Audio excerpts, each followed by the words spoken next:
దక్షిణాభిముఖంగా ప్రవహించే గోదావరి నదీ తీరంలో వెలిసిన ధర్మపురి శ్రీ లక్ష్మీ నారసింహస్వామి వారి ఆలయం నవనారసింహ క్షేత్రాల్లో ఒకటిగా బాసిల్లుతోంది.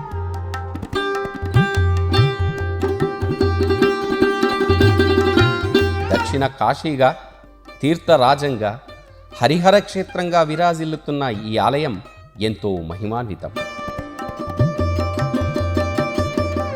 ప్రతి ఏటా 3,00,00,000 దేవతలు తరలివచ్చి భక్తులందరినీ కూడా ఆశీర్వదించే మహోత్సవాలే ఈ బ్రహ్మోత్సవాలు.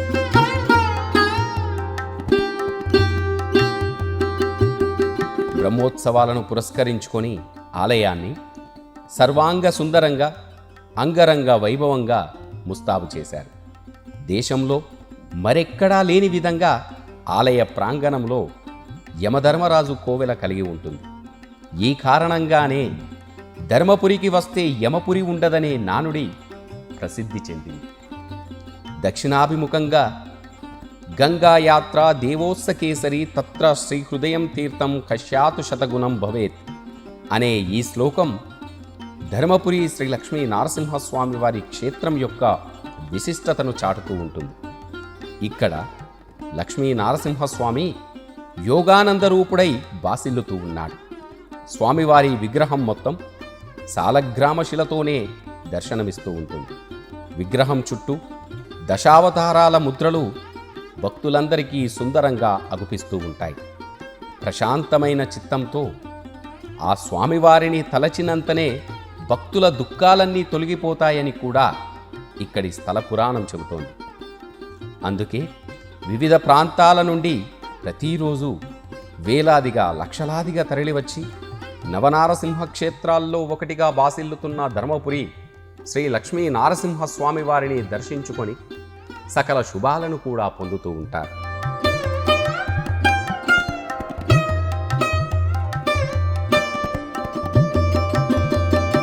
ధర్మవర్మ అనే మహారాజు ఈ ప్రాంతాన్ని రాజధానిగా చేసుకొని పాలించడం వల్లే ఈ ప్రాంతానికి ధర్మపురి అనే పేరు వచ్చిందని కూడా పురాణాలు చెబుతున్నాయి.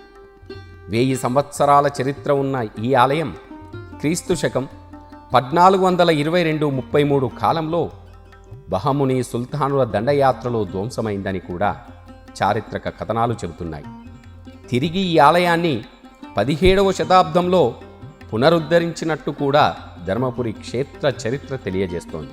పామునే పతిగా పొందిన సత్యవతీదేవి ఎన్నో గుళ్ళు గోపురాలు తిరిగినా ఫలితం కనిపించలేదు. చివరికి ధర్మపురికి వచ్చి నరసింహస్వామిని దర్శించుకుందంట. గోదావరిలో స్నానమాచరించగానే సత్యవతీదేవి భర్తకు సర్పరూపం పోయి సుందర రూపం వచ్చినట్టు స్థల పురాణం తెలుపుతోంది. అందువల్లే ధర్మపురిని దర్శించిన వారికి యమపురి ఉండదన్న నానుడి. చారిత్రకంగానూ ఈ ప్రాంతం ప్రసిద్ధి పొందింది. ధర్మపురి పట్టణం వేదాలకు, ప్రాచీన సంస్కృతికి, సంగీత సాహిత్యాలకు పుట్టినిల్లుగా పేరుగాంచింది. ఇక్కడ బ్రహ్మపుష్కరునితో పాటు సత్యవతీదేవి ఆలయం, ఇసుక స్తంభం అత్యంత ప్రసిద్ధి చెందింది. స్వామివారిని దర్శిస్తే మానసిక, శారీరక బాధల నుంచి విముక్తి లభిస్తుందని కూడా, ఆయురారోగ్య ఐశ్వర్యాలు సిద్ధిస్తాయని కూడా పురాణాలు చెబుతున్నాయి.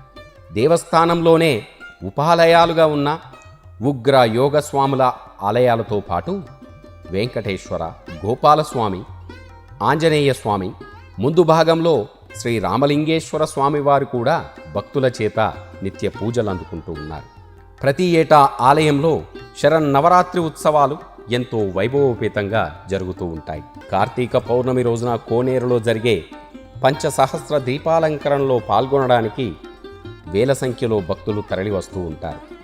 ధనుర్మాసంలో ముక్కోటి ఏకాదశి ఉత్సవాలు, పాల్గొన శుద్ధ ఏకాదశి నుంచి 13 రోజుల పాటు బ్రహ్మోత్సవాలను అంగరంగ వైభవంగా నిర్వహిస్తూ ఉంటారు.